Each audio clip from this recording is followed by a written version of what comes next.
El universo mecánico y más allá.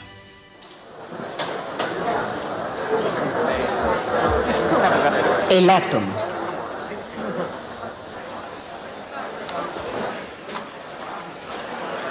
Hemos estudiado hasta ahora una serie de sucesos, ideas y descubrimientos que nos han ido dando una visión coherente de cómo funciona el mundo. Empezamos por Copérnico, Kepler y Galileo para culminar con la teoría de la mecánica de Newton. Luego siguió el estudio de la electricidad, que a su vez culminó con Maxwell y su hermosa teoría. Pero resultó que había una contradicción entre esas dos grandes ciencias. La mecánica se basaba en el principio de inercia, es decir, no podía haber ningún estado absoluto de reposo. Lo que a su vez significaba que no puede haber una velocidad absoluta. Pero la teoría de Maxwell tenía una velocidad absoluta, la velocidad de la luz. Y Albert Einstein surgió entonces y nos hizo compatibles esas ideas. Pero a cambio tuvimos que renunciar a nuestra comprensión intuitiva del significado del espacio y del tiempo. Al mismo tiempo, iba evolucionando una tercera historia, el estudio de la materia. En cierto sentido, la termodinámica era parte de esa historia, porque trataba las interacciones entre materia y energía. Y finalmente nos dio una visión nueva y profunda del significado del curso del tiempo. Pero todavía hay un tema al que no nos hemos enfrentado, y es la antigua cuestión de los constituyentes últimos de la materia. Al resolverse esa cuestión, todo el resto de lo que hemos aprendido se transformó considerablemente. Y ese es el asunto que vamos a discutir hoy.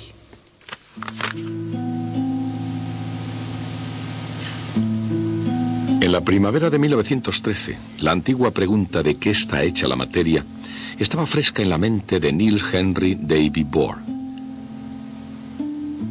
Y la respuesta del joven danés, fresca hasta el punto de ser revolucionaria, fue un modelo del átomo de hidrógeno. Su trabajo fue vital, un punto crítico en física teórica. Pero por todo lo más santo de aquella época, la mecánica de Newton y la teoría del electromagnetismo de Maxwell, no es posible que fuera correcto. Sin embargo, sus ideas estaban brillantemente concebidas. En primer lugar, Bohr adoptó un modelo de átomo que parecía el sistema solar en miniatura. En el lugar del Sol, un núcleo pesado positivo y un electrón en órbita a su alrededor, como si fuera un planeta.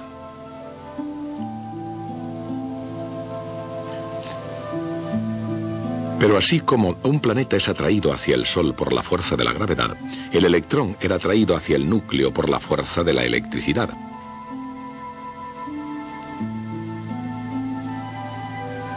O sea que, a pesar de las diferencias entre los dos, ambos tenían fuerzas de la misma forma básica, 1 partido por r al cuadrado, y ambos tendrían los mismos tipos de órbitas. Tal y como Johannes Kepler había observado e Isaac Newton había explicado algunos siglos antes, esas órbitas serían elipses, o dependiendo de su excentricidad, posiblemente incluso circunferencias.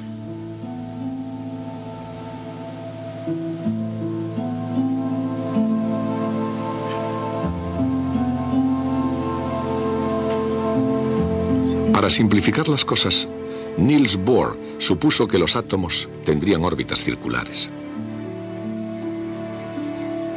En una órbita circular, la energía potencial es menos d partido por r.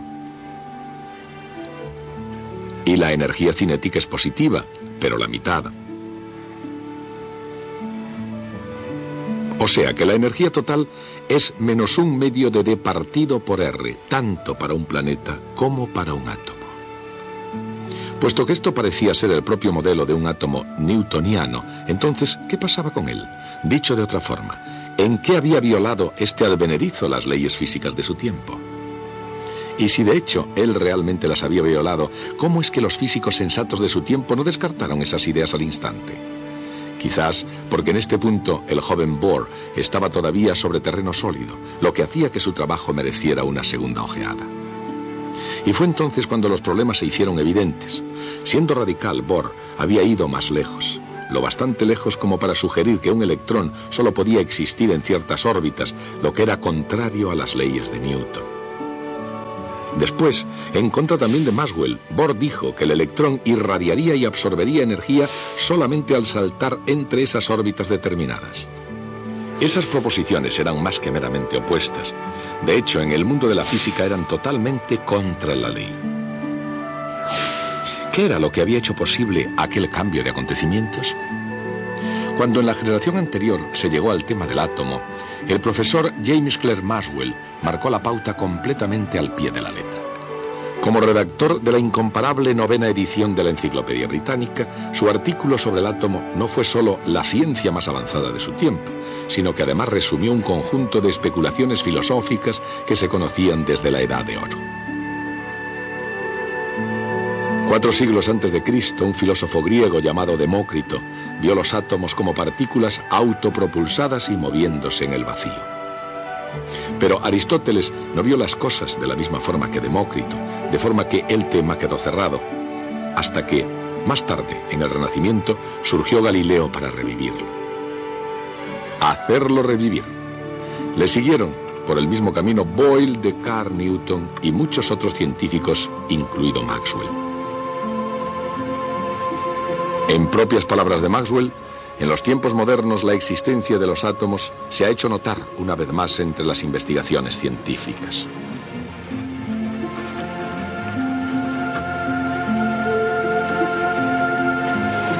John Dalton había realizado una de las más notables investigaciones.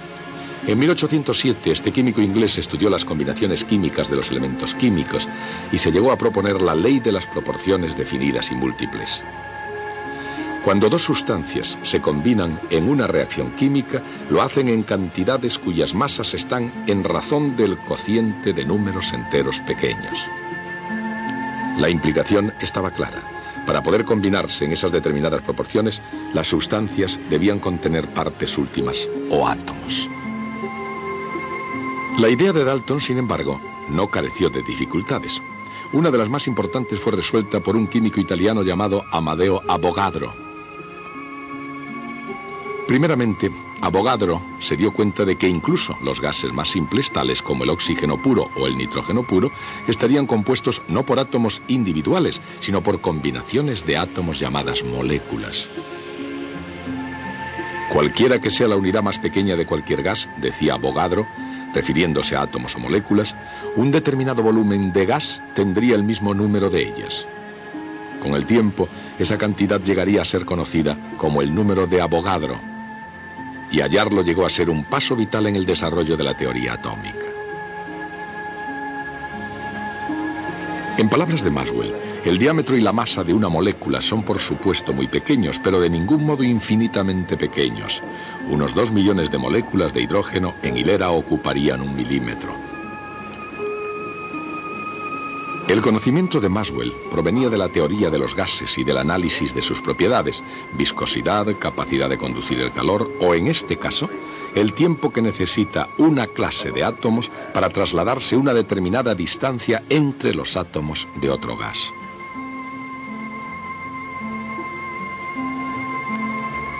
Evidentemente, eso dependería de la velocidad de los átomos al moverse, de los separados que estuvieran y, sobre todo, del tamaño de cada átomo o molécula individual.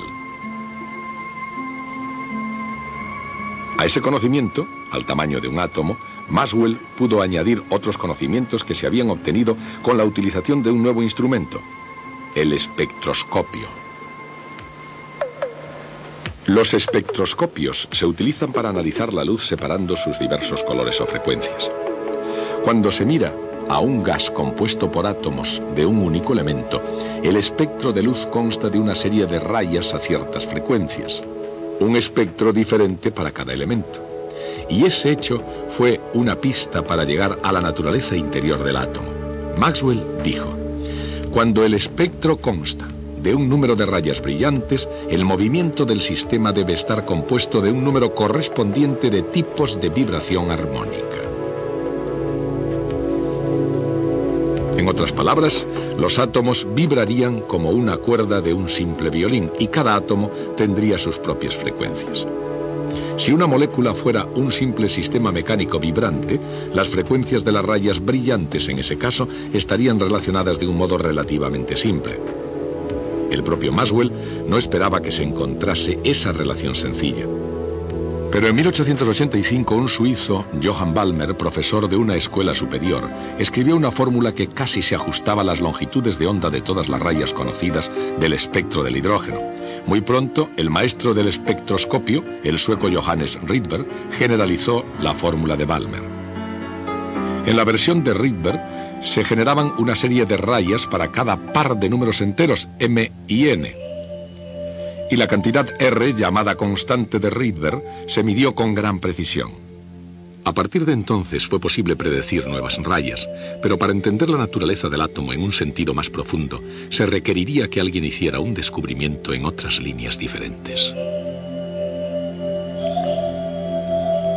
Y ese alguien fue el profesor J.J. Thomson, discípulo de Maxwell en la teoría del electromagnetismo y por propio derecho un hombre decidido a investigar la naturaleza interna del átomo y a descubrir cómo funcionaba.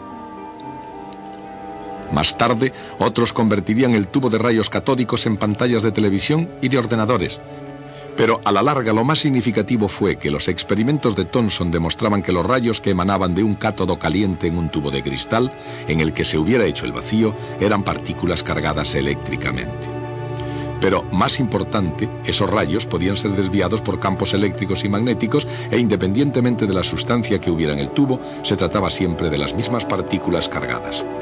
Thomson vio que todos los átomos contenían las mismas partes en funcionamiento, o según sus propias palabras, corpúsculos que llegarían a ser conocidos como electrones. Con esas partes en mente elaboró un modelo que se llamó pudding de ciruelas. Y más que un refrigerio intelectual, era una explicación fundamental de los espectros de rayas de los elementos.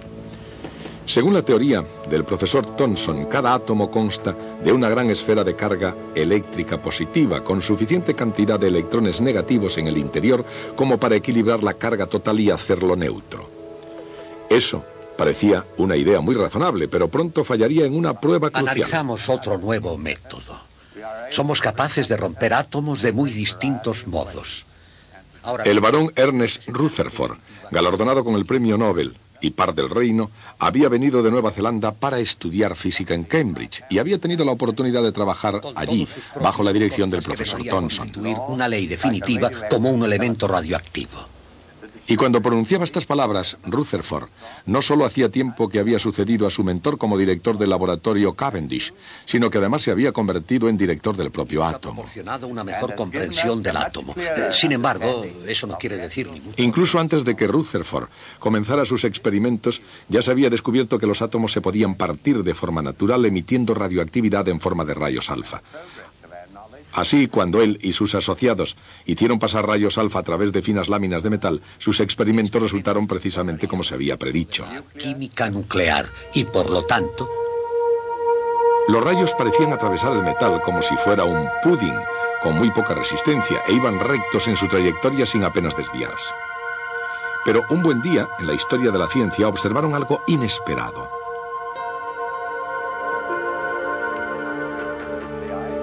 El suceso más increíble que me ha ocurrido en toda mi vida, declaraba Rutherford después del hecho. Fue algo casi tan increíble como si al disparar un proyectil de 15 pulgadas contra un papel de seda se volviera y le diera al que disparó. Lo increíble era que algunos de los rayos alfa, en vez de seguir su camino a través del metal, rebotaban hacia atrás. Rutherford se dio cuenta de que, contrariamente al modelo de Thomson, toda la carga positiva del átomo, concentrada, tendría que estar dentro de un pequeño núcleo. Y por ese motivo, con toda la carga positiva concentrada en una región muy pequeña, la fuerza eléctrica en su proximidad sería suficientemente grande como para repeler, o al menos desviar, una partícula energética alfa que se acercase lo suficiente. Además, si el núcleo contenía la mayor parte de la masa del átomo, repelería la ocasional partícula alfa sin retroceder demasiado.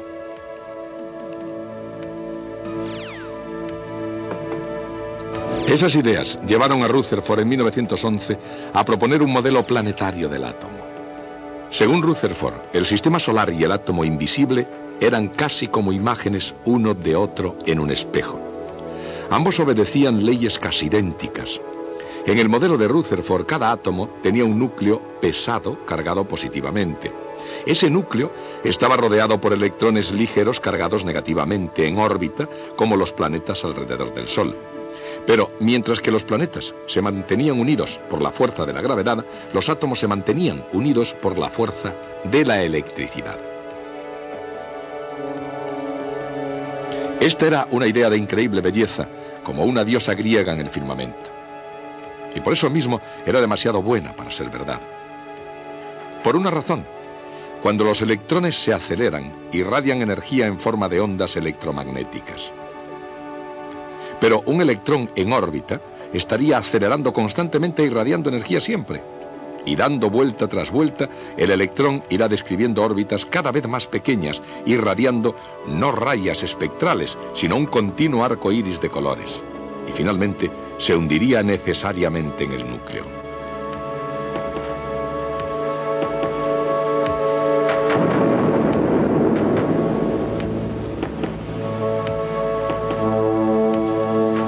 El doctor Rutherford había obedecido las leyes de Newton y Maxwell, y esas mismas leyes fueron la ruina de su modelo de átomo planetario. Lo que necesitaba era un paso aún más audaz, y el camino se iluminaría con un descubrimiento sobre la luz que se había hecho precisamente unos pocos años antes. En 1900, un físico alemán arrojó luz sobre el espectro emitido por un cuerpo sólido caliente. Su nombre, Max Planck.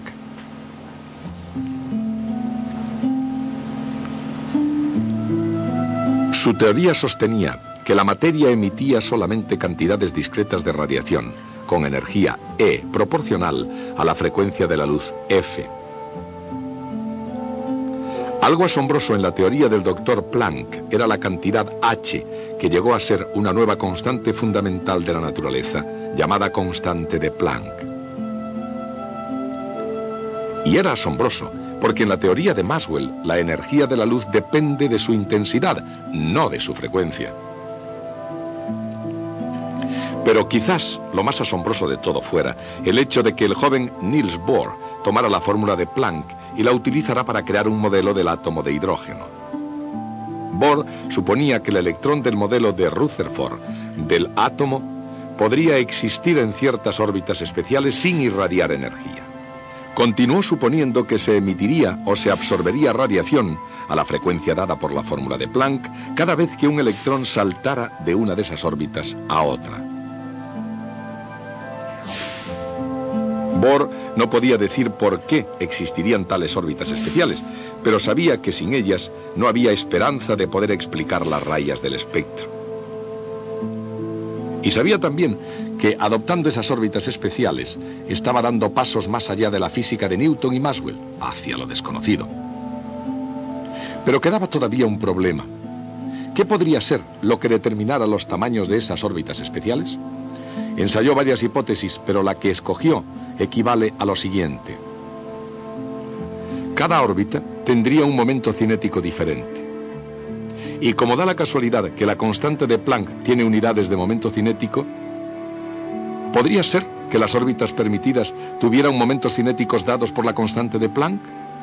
Pues bien, casi. De hecho, los momentos cinéticos son múltiplos de h dividido por 2pi, una combinación a la que se ha dado su propio símbolo, h con barra. Así, en el modelo de Niels Bohr del átomo de hidrógeno, la órbita más baja tiene un momento cinético h con barra. La órbita siguiente tiene 2h con barra. La siguiente, 3h con barra. Y de hecho, hay una órbita permitida para cada número entero multiplicado por h con barra.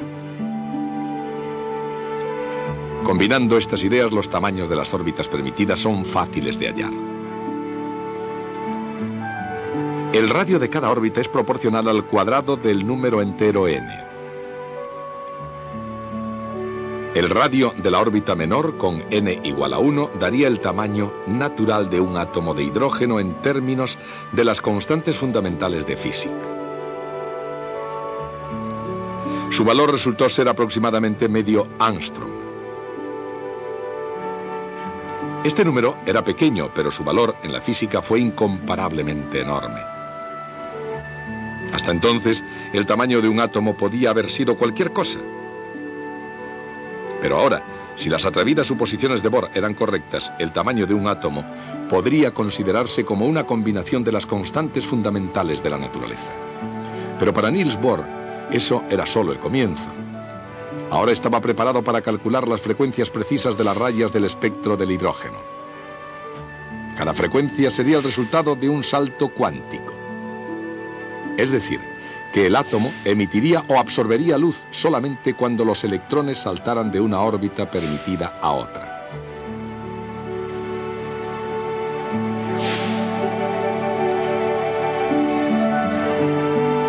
Los elementos del cálculo estaban todos a mano, preparados para ser ensamblados. Primero, los tamaños de las órbitas permitidas. Luego, las energías de las órbitas permitidas.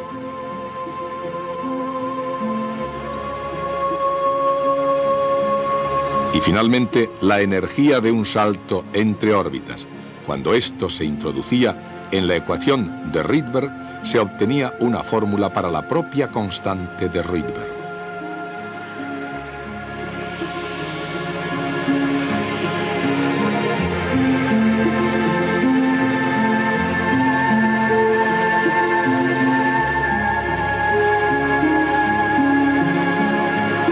Sus componentes eran una vez más constantes fundamentales de la física. Y cuando estuvieron todas ensambladas, dieron como fruto una predicción que se pudo confrontar experimentalmente. La coincidencia entre el modelo de Niels Bohr y las mediciones experimentales fueron más que asombrosas.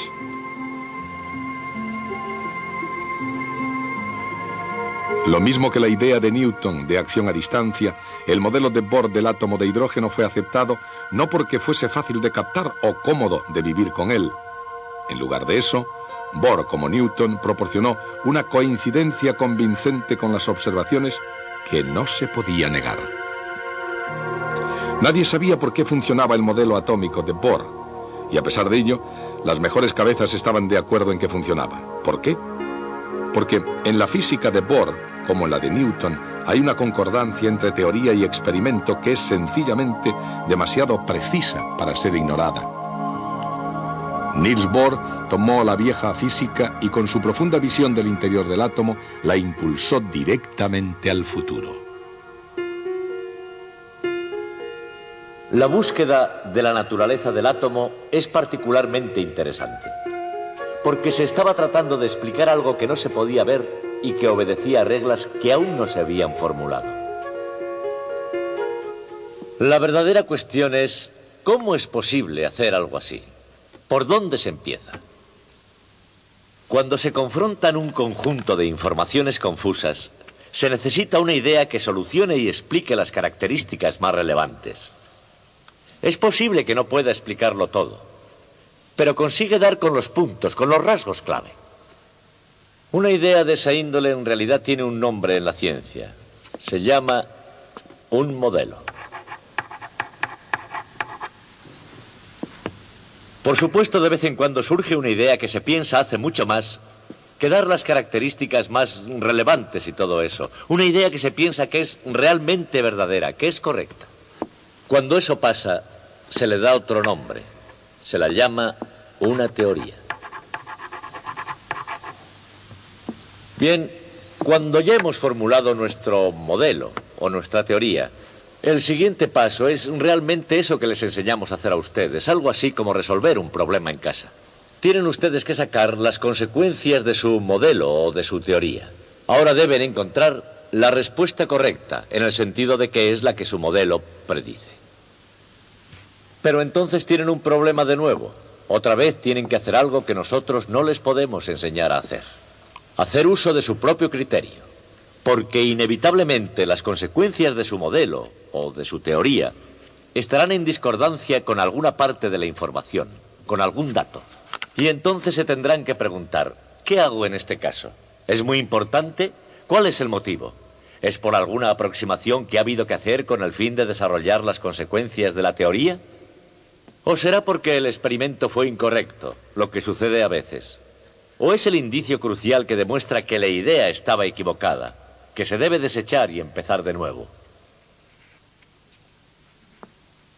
Si yo les estuviera enseñando a pintar, les podría enseñar a mezclar colores, les enseñaría las reglas de la perspectiva, o les podría enseñar a elegir un lienzo y prepararlo.